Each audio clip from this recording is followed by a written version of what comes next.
मरकुस रचित सुसमाचार उसका 9 अध्याय उसका 33 से लेकर 37 तक पढ़ेंगे। सबसे बड़ा कौन। फिर वे कफरनहूम में आए और वे घर में आकर उनसे पूछा, रास्ते में तुम किस बात पर विवाद कर रहे थे? क्योंकि मार्ग में उन्होंने आपस में यह वाद विवाद किया था कि हम में से बड़ा कौन है। तब उसने बैठकर 12 को बुलाया और उनसे कहा, यदि कोई बड़ा होना चाहे तो सबसे छोटा और सब का सेवक बने।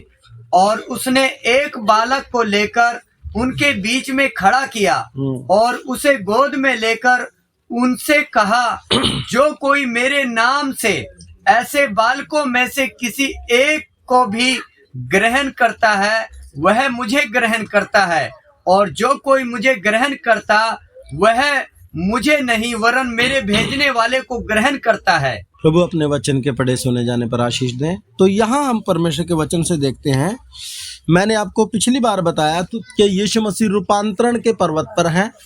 यीशु मसीह महिमा में देह में बदल गए और एलिया और मूसा आकर उससे आने वाले दुख अर्थात क्रूसीकरण के विषय में बात करने लगे। पतरस, याकूब, यूहन्ना तीनों सुन रहे थे। उसके बाद यीशु मसीह सीधे यरूशलेम की तरफ जा रहे हैं। किसके लिए?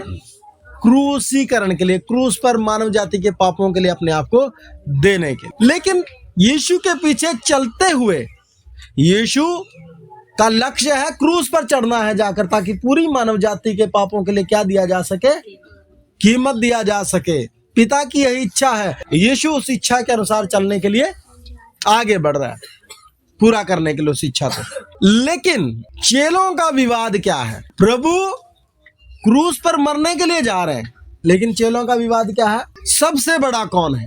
क्योंकि इन्होंने सोचा, और ये जब यीशु मसीह के पास आए, इन्होंने सोचा मसीहा इजराइल को रोमियों की गुलामी से क्या करेगा? छुड़ाएगा। और जब रोमियों की गुलामी से छुड़ाएगा तो राज्य मसीहा करेगा। और मसीहा जब राज करेगा तो उसके जो नियुक्त किए हुए लोग हैं, भाई बड़े बड़े पदों पर कौन क्या होंगे? वही नियुक्त होंगे। तो चेले तो हम ही हैं। 12 के अंदर एक चीज है, मुख्य स्थान पर कौन बैठेगा, कौन बड़ा है। तो चेलों में आपस में झगड़ा रहता है। उस झगड़े के कारण ये हमेशा या तो यीशु से थोड़ा आगे चलेंगे या यीशु से पीछे होकर चलेंगे, क्योंकि इनका अपने मैटर डिस्कशन करते रहते हैं, आपस में एक दूसरे को घूरते रहते हैं। यीशु मसीह ने, जबकि मैंने आपको पहले भी बताया कि यीशु ने ऑफिशियली 3 बार और इसके अलावा भी कई बार चेलों को बता दिया कि मेरे लिए अवश्य है मारा जाऊं, गाड़ा जाऊं, और तीसरे दिन मुर्दों में से कौन मुझे पकड़वाएंगे? फरीसी, शास्त्री, महायाजक पकड़वाएंगे, वो भी बता दिया। फिर भी सब कुछ सुनने के बाद भी इनके पल्ले क्यों नहीं पड़ रहा है? क्योंकि ये उस दृष्टिकोण को रखते ही नहीं है, ये परिपक्व नहीं है उतने। ये यीशु के पीछे आए और यीशु के पीछे चल भी रहे हैं, लेकिन पद पाने की इच्छा इनके अंदर बनी हुई है। और पद पाने की इच्छा बनी होने के कारण ये आपस में क्या करते हैं? याकूब और यूहन्ना तो अपनी माँ को ले आए, पतरस अकेला ही आ गया। और यीशु मसीह को भी देख लीजिए, याकूब और यूहन्ना को देख लीजिए, जरा पढ़ लीजिए मरकुस 5 का 37। और उसने पतरस और याकूब और यूहन्ना के भाई यूहन्ना को छोड़ अन्य किसी को अपने साथ आने न दिया। आराधनालय के सरदार के घर पहुंचकर उसने लोगों को, ध्यान दीजिए, यीशु मसीह ने पतरस, याकूब और यूहन्ना तीनों को छोड़ अपने साथ आने नहीं दिया। मरकुस 9 का 2 भी पढ़ लीजिए। मरकुस 9 का 2 में क्या लिखा है कि रूपांतरण के पर्वत पे पतरस, याकूब और यूहन्ना ही किसके साथ गए हैं? प्रभु यीशु। याईर की बेटी ठीक हुई है, तब भी पतरस, याकूब और कौन ही है? यूहन्ना ही है। कितने मौके हैं जब इन तीनों को ही प्रभु ने लिया है, इसलिए इन तीनों का थोड़ा हौसला ज्यादा बुलंद है। बाकी 9 नहीं बोल रहे हैं, बाकी 9 के मन में भी तो है, लेकिन इनको तो प्रभु साथ साथ रखता है। कोई भी खास बात होती है इनको साथ लेके जाता है। तो इनको ये है कि भाई साहब मिलेगा तो हमें जो भी कुछ। याकूब और यूहन्ना, बीच में फंसा पतरस, माँ को ले आए, एक दाएं एक बाएं, एक प्रधानमंत्री और एक सेनापति। बाकी पतरस आ जाएगा मंत्रिमंडल में, बाकी चेले। तो इनको ज्यादा उतावली है, इनको तो आश्वस्त होना था, जब हमें प्रभु साथ में लेके चल ही रहा है तो कुछ ना कुछ हमारे लिए भी प्राथमिकता ही होगी। लेकिन नहीं, इनको कंफर्म करना ज्यादा जरूरी है कि पहले से कंफर्म कर ले कि हम बनेंगे क्या। पतरस अकेले में पूछता है कि सब कुछ छोड़ के तेरे पीछे हो लिए क्या मिलेगा। और यीशु ने भी नहीं बताया कि भाई तू क्या सोच रहा है। क्यों नहीं बताया यीशु मसीह ने? अरे भाई बता तो रहा है, पल्ले फिर नहीं पड़ रहा है। तो प्रभु ने फिर, क्योंकि परिपक्व नहीं है, आत्मिक रूप से उतना मैच्योर नहीं हुआ है, तो प्रभु ने बोला जो कोई मेरे कारण क्या छोड़ दे जी, अपना घर बार माता पिता लड़के बाले है ना, खेत कारोबार छोड़ दे, और उसे स्वर्ग में क्या मिलेगा? 100 गुना और अनंत जीवन। परलोक में अनंत क्या मिलेगा? जीवन मिलेगा। कि इनको ज्यादा उतावली है, परिपक्व नहीं है, आत्मिक रूप से उतने समझदार नहीं है। यीशु बता रहा है तो भी नहीं समझ रहे हैं। इसलिए यीशु ने क्या किया? यीशु ने भी पतरस को बोल दिया हाँ मिलेगा, 100 गुना मिलेगा, इधर भी मिलेगा उधर भी मिलेगा। क्योंकि अभी तक सिचुएशन वैसी ही है। आपने देखा ना, जब किनारे पर यीशु मसीह मछली पका के तैयार किया, पतरस अपने साथ 6 चेलों को लेकर गया, तब यीशु मसीह बोलता है हे बालकों, क्या बोलता है? क्या तुम्हारे पास कुछ खाने को है? पतरस उम्र में यीशु से बड़ा है और यीशु उसको क्या बोल रहा है? बालक बोल रहा है। क्यों? जैसे बच्चे खिलौने के लिए झगड़ते हैं। देखा ना बच्चे आपके आपस में, एक ही घर में बच्चे क्या करते हैं? आपस में झगड़ते हैं। क्यों? क्योंकि उनकी समझ उतनी। ऐसे ही चेले बालक हैं आत्मा में। यीशु उनके आत्मिक जीवन को उसी हिसाब से बैकस्लाइड हो गए, फिर भी यीशु पीछे जा रहा है।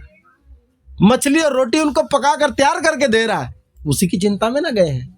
क्या दिखा रहा है? मछलियां पकड़ के भी दिखाई, दाहिने जाल पहले भी डलवाया, अब भी डलवाया यूहन्ना में।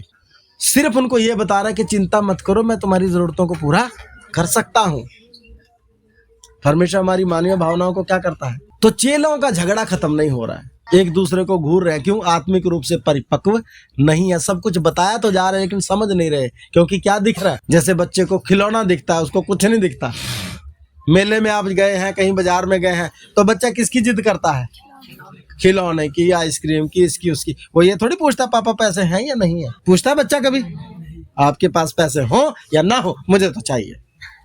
उस तरह का क्या होता है बच्चे का स्वभाव होता है। मरकुस 9:33। फिर वे कफरनहूम में आए और घर में आकर उनसे पूछा, रास्ते में तुम किस बात पर विवाद कर रहे थे? वे चुप रहे, क्योंकि मार्ग में उन्होंने आपस में यह वाद विवाद किया था कि हम में से बड़ा कौन है। तब उसने बैठकर 12 को बुलाया और उनसे कहा, यदि कोई बड़ा होना चाहे तो सबसे छोटा होकर सबका सेवक बने। यहाँ देखिए किस बात पर चर्चा कर रहे थे रास्ते में। अब सारे क्या करें जी? चुप हो जाएं, क्योंकि पता है ये जो बात डिस्कशन चल रही थी ये ठीक, और यीशु मसीह अच्छे से डांटते थे। लेकिन इस समय यीशु ने पास बुलाया। जैसे बच्चों के साथ कई बार डांटना भी पड़ता है और कई बार प्यार से भी क्या करना पड़ता है? समझाना पड़ता है। पास बुलाया और उनको समझाया कि जो कोई बड़ा होना चाहे वो दूसरे का क्या बने? दास बने।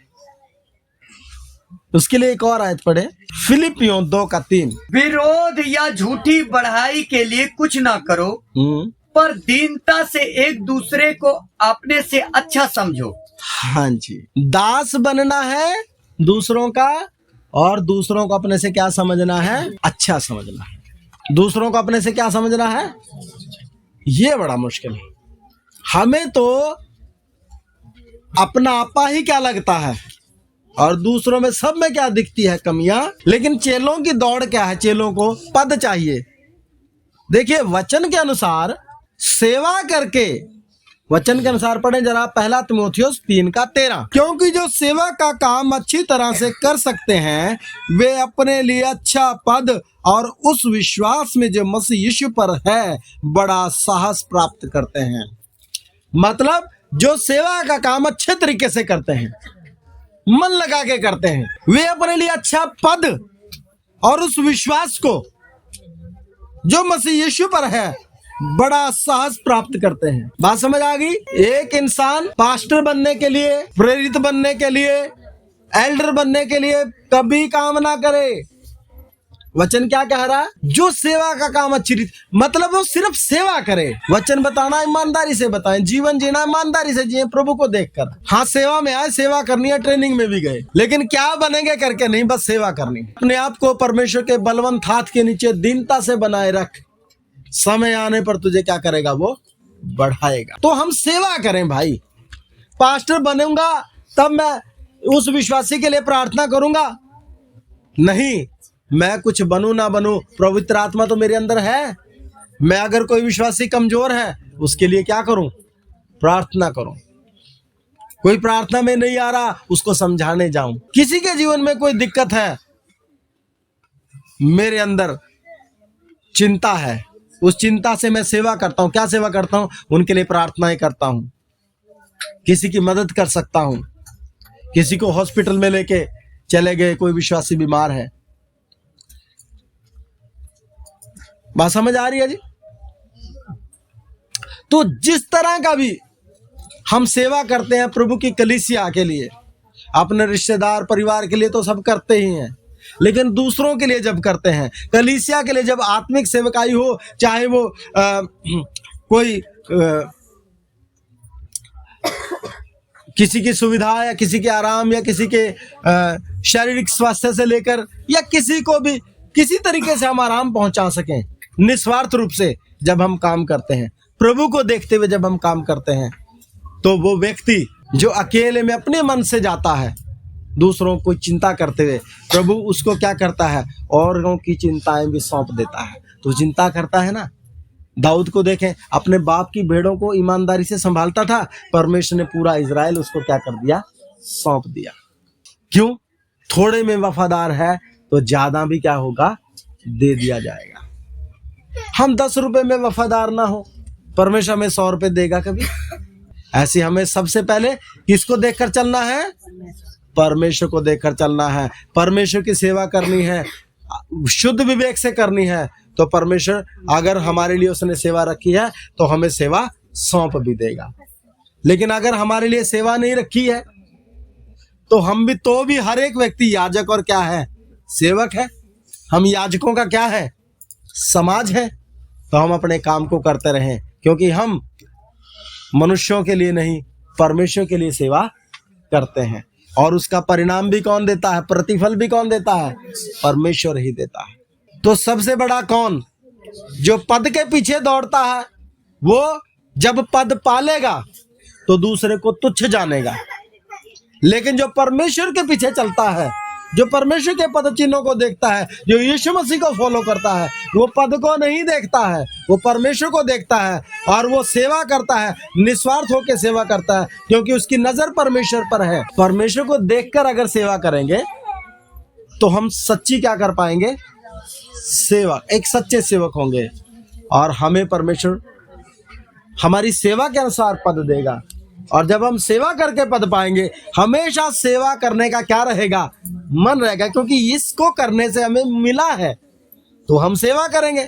लेकिन अगर तिकड़म लड़ाकर हम पादरी बनेंगे, है ना, बोले पास्टर को किसी को हाँ जी करके मक्खन लगा के, कुछ लोग ऐसे होते हैं कि पास्टर की या जो कोई सीनियर होता है ना, उसके ही आगे पीछे घूमते हैं ताकि हमें थोड़ा सा क्या हो जाए, हमें भी थोड़ा सा क्या मिल जाए, मौका मिल जाए, हम लीड कर लें, हम फलाना कोई हमें कोई अधिकार मिले, कुछ ऐसा मिल जाए, हम भी दिखाएं। तो मेरे प्रियो, वो व्यर्थ की चीजें हैं, उसका कोई प्रतिफल नहीं है। सच्चे मन से प्रभु के लिए चिंता, प्रभु के लोगों के लिए चिंता करें। तो बात समझ आ गई जी? सेवा या पद परमेश्वर देता है। सेवा करके पद पाओ, कोई दिक्कत नहीं, लेकिन पद पर बैठकर सेवा करोगे तो ये मेरे से छोटा है, उसकी औकात इतनी नहीं है, फिर तो ऐसे ही बोलोगे। इसलिए प्रभु ने क्या कहा? चेले पद के चक्कर में थे। प्रभु ने क्या बोला? जो बड़ा होना चाहता क्या बने? सेवा करे, दास बने। बस समझ आ गई जी? तो दास बने, सेवा करें, अपना काम करें। पद कौन दे देगा? परमेश्वर खुद दे देगा। आगे उसमें क्या क्या लिखा है? क्योंकि जो सेवा का काम अच्छी तरह से कर सकते हैं, वे अपने लिए अच्छा पद और उस विश्वास को, वो उनको अच्छा पद भी होगा, और क्योंकि वो सेवक है, सच्चे मन से सेवा करते हैं, लोग उन पर क्या भी करेंगे?